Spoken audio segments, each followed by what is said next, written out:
Hi there and welcome to this video.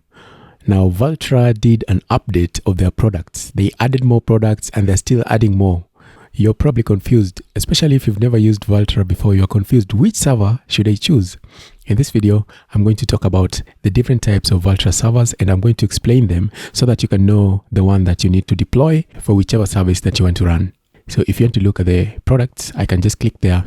I'm going to explain this on the surface, and then the next thing I'm going to do, I'm going to come here under pricing. So this video is going to be slightly long, not too long, but just a little bit long, because I want to explain everything so that by the end of this video, you have a clear understanding of all these different servers.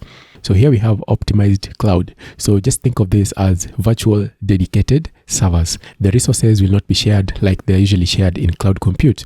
Moving on to cloud compute is VPS. So if you're looking for a VPS, you can just go under cloud compute. Under cloud compute, you're going to see that there are different types of servers as well, but I'm going to talk about them when we get to the pricing page. Now, bare metal, of course, bare metal, these are dedicated servers. No virtualization layer on top of these servers. If you want to deal with the server directly, then you can deploy bare metal servers. And then block storage. These are storage that you can add onto VPS and your optimized clouds. And then Kubernetes. If you know what Kubernetes is, then you don't need me to explain it. If you don't know what it is, it's just a tool that automates most of these deployment processes. It is an orchestration tool that can help you to automatically scale your deployments. Object storage, just think of this as the S3 storage. And then load balancers. If you know what a load balancer is, I don't need to explain that. And then databases, these are coming soon. These are just managed databases. Now let's go to pricing, and then we're going to dig a little bit deeper into each of this. So let's start with cloud compute. I'm just going to click there on cloud compute. And on cloud compute, you can see we also have different types. So if you're all on the same server in one of these cloud compute servers, then the resources are shared. High performance, these are just powered by new generation processors. You can see there's Intel and AMD. They use modern hardware. There are some people that love AMD and some people love Intel.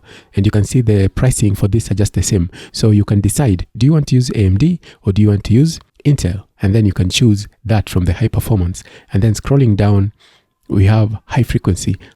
You can see these are powered by Intel and the processors are much higher. But the difference probably won't be that noticeable. So you can use high frequency or high performance.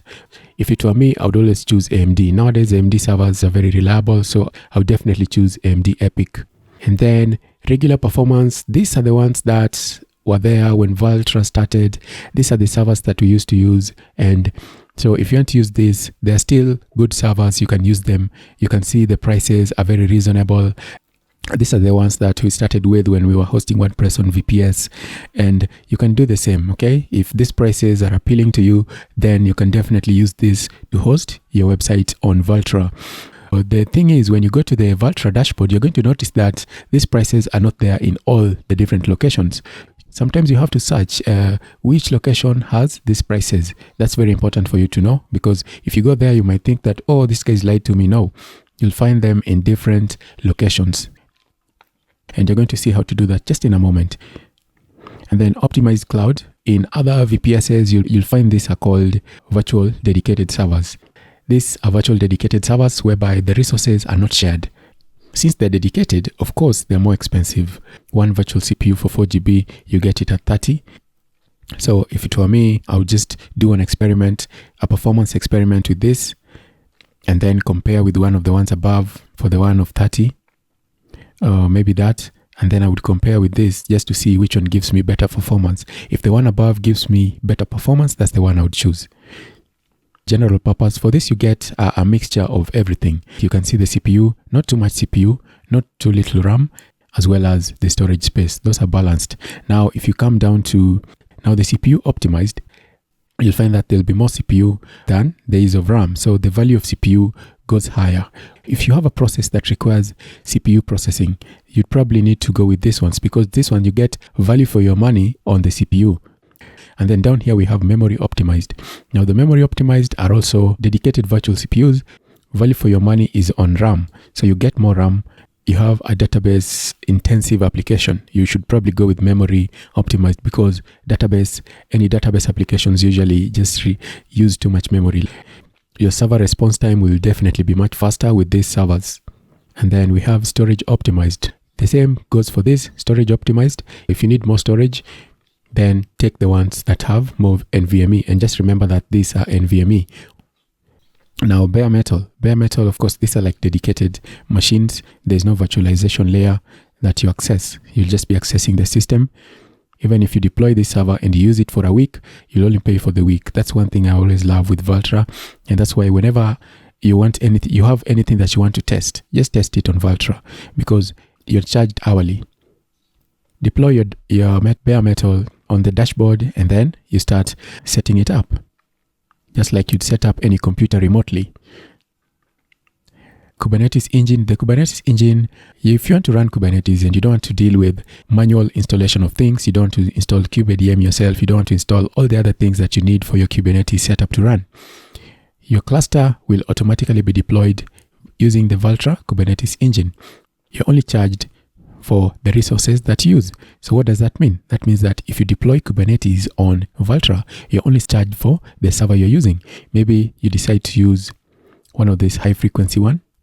Let's say you decide to use the general purpose and you want to deploy a 3 setup Kubernetes whereby you have a control plane and two worker nodes. The number of servers that you want to deploy in your Kubernetes, that is what you'll be charged. And if you decide to deploy anything else like load balancing, you'll be charged for that as well. And then block storage, as I said, block storage, if you want to add server space to your VPS, you can add them $1 a month, 10 GB. Maybe you want more. So let's say you want additional 100 GB. You can get that for $10 a month. So if you're maybe using this for backup, you can usually add this, and you can do that on your dashboard.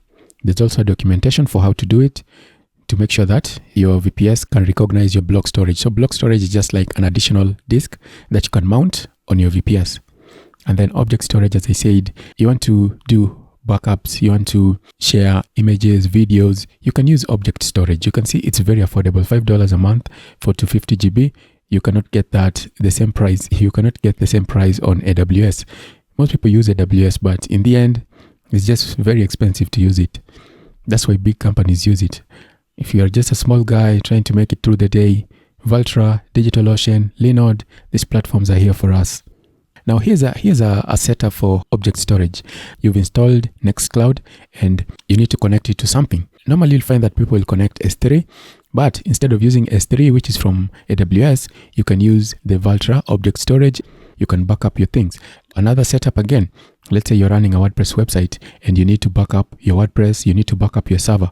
You install a server backup application, and then on the backup application, where you usually tell the software where to back up, you can use the Vultr key. The key that you get from Vultr, you can connect to that application for backing up. And then load balancers, if you know what a load balancer is, I don't need to explain it. You can use your load balancers to ensure that none of your systems are being overworked. If any system is being overworked, the weight is taken to another server. All these other add-on services, you can come here and read more about them. If you're setting up a website, you should probably use high performance or high frequency. You can use either the high performance for AMD or Intel. Now let's go to the Vultr dashboard and just see how you can deploy a server. You'll just come to your dashboard, click on deploy, and then of course you can choose the server that you want to use. In this case, let's say you want to use the dedicated optimized cloud servers. You can choose that. You can also choose them based on what we've just looked at, the general purpose, CPU optimized, and so on. But of course, normally you probably just want to use the cloud compute. And for cloud compute, let's say you want to use AMD high performance, and let's choose a location. Now, as I was telling you, you'll notice that there are certain locations when you choose, you'll not get access to certain servers. I don't know that this is a good example. A good example would be with regular performance servers. Now the regular performance servers, you saw that there was one which was like $250 and there was one which was like $3.50, $3.50, $2.50. So for those, you saw that there were some which had that, but you can see that you can find it here. So it depends on the location. So sometimes they usually sell out. Let's go to America. I know that's where I'll find them. Miami, none. Atlanta.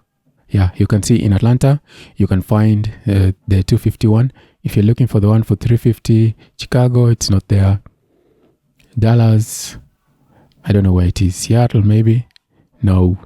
So just keep searching for it. You'll find it somewhere. Depending on the operating system that you want to use. Normally, I just prefer Debian. Honestly, Debian is a good OS, reliable. Ubuntu is also good. People use Ubuntu as well. Lots of people use Ubuntu nowadays.